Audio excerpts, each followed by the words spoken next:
जिस क्षण आप मौन में बैठते हैं तो यह केवल बाहरी शोर को शांत कर देने के बारे में नहीं है। आप अनंत काल में बैठते हैं, उस पूर्ण वास्तविकता में जो समय से परे मौजूद है। जिस क्षण आप इसे शब्दों में बयान करने की कोशिश करते हैं, आप इसकी वैल्यू को कम कर देते हैं। शब्दों के सीमित अर्थ होते हैं और वे अर्थ व्यक्ति से व्यक्ति में बदलते रहते हैं। शब्द कभी भी अनंत को पकड़ नहीं सकते। अनंत की वास्तविकता शब्दों से परे है, विचारों से परे है, सभी अवधारणाओं और विश्वासों से परे है, यहाँ तक कि शरीर या मन से भी परे है। हजारों सालों से आपके दिमाग को इस प्रकार से कंडीशन्ड यानी अनुकूलित किया गया है कि आज आप जो भी खुद को मानते हैं यह उसे आकार दे रहा है, बजाय यह पहचानने की कि आप अंतिम वास्तविकता हैं। शुद्ध जागरूकता आप ही हैं। आप अपने आप को एक शरीर में सीमित मानने लगे हैं, जिसकी अधिकतम सीमा एक वातावरण, एक दुनिया, यहाँ तक कि इस ब्रह्मांड से अधिक नहीं है।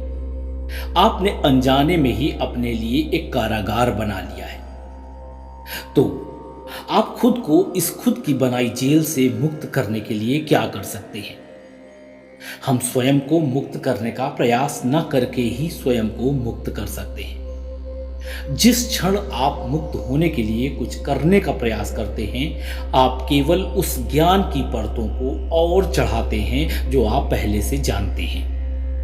सच्ची वास्तविकता मौन के माध्यम से आती है, आंतरिक शांति के माध्यम से और करुणा और दया के माध्यम से। खुद को वास्तव में मुक्त करने के लिए आपको अपने सभी तरह के संदेह, भय, शिक्षाएं और अपने रिजिड बिलीफ्स को छोड़ना होगा। कंप्लीट और टोटल सरेंडर ही फ्रीडम यानी स्वतंत्रता की कुंजी है। लेकिन यह समर्पण किसके प्रति? It depends on your path.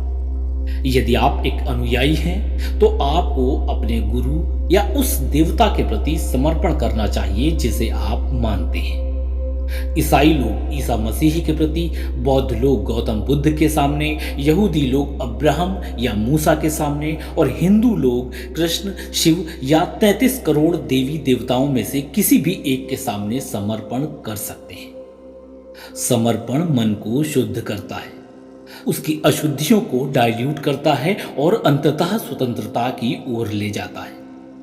अपने चुने हुए देवता को सब कुछ समर्पित करके आप अपने से उच्चतर समझ के द्वार खोलते हैं। आप एक नई तरह की शांति, आनंद और खुशी का अनुभव करना शुरू कर देते हैं जैसी पहले कभी नहीं थी। इससे कोई फर्क नहीं पड़ता कि आपको किन चुनौतियों का सामना करना पड़ता है, आप कितना अटका हुआ महसूस करते हैं या कौन सी सीमाएं आपको रोक रही थी।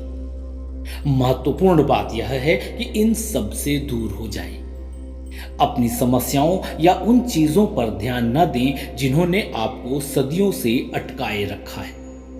कुछ भी ठीक करने, हील करने या इसे बदलने की कोशिश ना करें। इसे बस रहने दें। समर्पण का अर्थ है अपने अहंकार को पूरी तरह से छोड़ देना। इसका रास्ता विनम्रता, प्रेम और शांति से होकर जाता है। यह दुनिया को खुली आंखों और खुले दिल से देखने और खुद से कहने के बारे में है कि ठीक है, मेरी नहीं तेरी इच्छा। ऐसे में आप अपनी व्यक्तिगत इच्छा को छोड़ देते हैं। कोई प्रश्न नहीं, कोई इच्छा नहीं, कोई प्रयास नहीं। अब आप अपनी इच्छाओं, अपने डर और अपनी महत्वाकांक्षाओं को पिघल जाने देते हैं।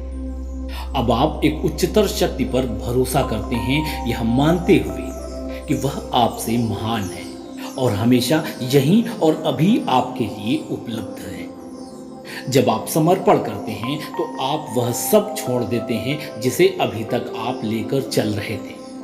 आपकी इच्छाएं, आपकी आवश्यकताएं और आपके डर, आप सब कुछ छोड़ देते हैं। आप कह सकते हैं कि हे ईश्वर, मेरा सब कुछ ले लो, मेरी संपत्ति, मेरा परिवार, मेरी समस्याएं, मेरी अच्छाई, यहाँ तक कि मेरा जीवन, अब सब कुछ तुम्हारा है, मैं केवल तुम्हें चाहता हूं। और यह पूर्ण समर्पण है। जिस दिन आप सब कुछ छोड़ देते हैं और बिना किसी डिमांड के ईश्वर के सामने खड़े हो जाते हैं, उसी क्षण कुछ असाधारण घटता है।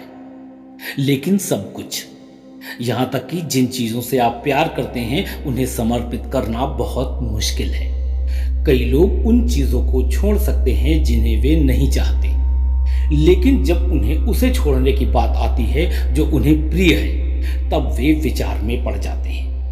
आपको लगता है कि आप कुछ खो देंगे और यही डर है जो आपको मुक्त करता है। पूर्ण समर्पण तब होता है जब आप सब कुछ ईश्वर को समर्पित कर देते हैं, यहाँ तक कि अपना शरीर और अपना मन भी। आप कहते हैं कि मेरे साथ वैसा ही करो जैसा आप चाहते हो। अब मेरी कोई इच्छा नहीं बल्कि आपकी इच्छा। और जैसे ही आप इस तरह से समर्पण करते हैं तो ऐसा होता है जैसे आप पहले से ही स्वतंत्र हैं। यह मुश्किल लग सकता है, लेकिन वास्तविक समर्पण में बिल्कुल भी समय नहीं लगता। यह इंस्टेंटली होता है। जैसे ही आप समर्पण कर देते हैं, आप फ्री हैं। यह स्वयं पर नियंत्रण खोने जैसा डर है जो असंभव लगता है। लेकिन एक बार जब आप आत्मसमर्पण कर देते हैं तो आप अपनी मानवीय चिंताओं के बंधन से आजाद हो जाते हैं और वास्तव में मुक्त हो जाते हैं। जैसे ही आप भीतर की ओर मुड़ते हैं, आपको कुछ गहन एहसास होना शुरू हो जाता है। आपकी जीवन की रूपरेखा इस धरती पर आने से पहले ही बना दी गई थी। सब कुछ पूर्व निर्धारित नियतिबद्ध है। जब आप वास्तव में इसे देख सकते हैं तो यह और भी सुंदर हो जाता है। इसका मतलब यह समझना है कि जीवन के किसी भी उतार चढ़ाव के लिए आप बिल्कुल भी जिम्मेदार नहीं हैं। जो कुछ भी घटित होना है वह अपने आप घटित होगा।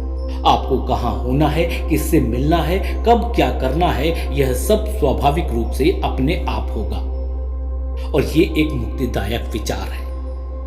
आप संघर्ष करने, लड़ने या कुछ बनने के लिए पैदा नहीं हुए हैं। आप यहाँ चोट पहुंचाने या चोट खाने के लिए पैदा नहीं हुए हैं। आप यहाँ केवल यह या वह होने के लिए नहीं, बल्कि बस होने के लिए हैं।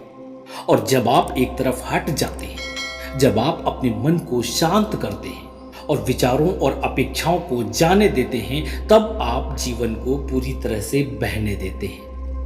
और आश्चर्य है, उस शांति में ही आप अपनी वृद्धि और पूर्ति के लिए आवश्यक सटीक अनुभवों से गुजरते हुए खुद को हमेशा सही जगह पाते हैं। उस शक्ति के सामने आत्मसमर्पण करें जो पहले से ही सारे रास्ते जानती है और उसके साथ आगे चलें।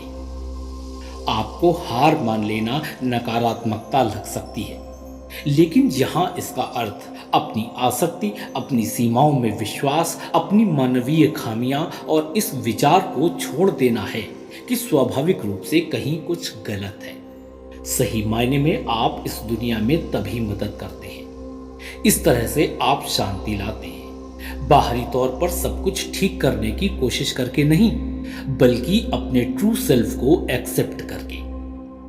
जब आप खुद से परिचित हो जाते हैं तो आप हर जगह स्वयं का ही आत्म प्रतिबिंब देखने में समर्थ हो जाते हैं। और जब आप अपने ट्रू सेल्फ को एक्सपीरियंस करते हैं तो आप स्वाभाविक रूप से शांति, सद्भाव, आनंद, खुशी और प्रसन्नता का अनुभव करते हैं। एज ए रिजल्ट आपके सामने आने वाली हर चीज आकर्षक हो जाती है। आप जहां भी देखेंगे आपको सेम एलिमेंट्स देखने को मिलते हैं, क्योंकि अब आप भ्रम के लेंस से नहीं देख रहे, बल्कि वास्तविकता के सार की आंखों से देख रहे हैं। आत्मसमर्पण का अर्थ है सब कुछ छोड़ देना। आपका अहंकार, आपका जीवन, आपकी संपत्ति, आपका शरीर, आपके विचार और यह सब स्वयं को, एकमात्र ट्रू सेल्फ को या ईश्वर को अर्पित करना। मानसिक रूप से सब कुछ समर्पित कर दें। और जब आप सब कुछ पूरी तरह से छोड़ देते हैं तो समस्याओं के लिए जगह ही कहाँ रहती है। चिंता या दुख कहाँ रह सकते हैं। सब कुछ समर्पित करके आप सारा नियंत्रण ईश्वर को या उस उच्चतर शक्ति को सौंप देते हैं। और जब आप वास्तव में ऐसा करते हैं तो वह शक्ति आपके जीवन को पूरी तरह से और निश्चित रूप से मार्गदर्शन देती है। इस समर्पण के साथ आपको फिर चिंता करने की आवश्यकता नहीं रहती है। अब आप जिम्मेदारियों या तनाव से दबे नहीं रहते और अब आप जो भी करेंगे वह सामंजस्यपूर्ण, सुंदर और ग्रेसफुल होगा। आप जीवन में आसानी और खुशी के साथ आगे बढ़ेंगे और फिर एक समय आएगा जब आप शांत होकर अकेले बैठ सकेंगे और अनंत में लीन हो सकेंगे। उस क्षण आप शुद्ध आनंद का अनुभव करेंगे जो आपका असली स्वभाव है। तब आप महसूस कर पाएंगे कि दुनिया में कुछ भी आपको उस तरह का आनंद नहीं दे सकता है। इस आनंद की तुलना किसी भी बाहरी आनंद से नहीं की जा सकती। और जिस दिन आपने खुद को इस स्टेज तक पहुंचा लिया तो समझ जाइएगा कि आपने आध्यात्मिक पथ पर वास्तविक प्रगति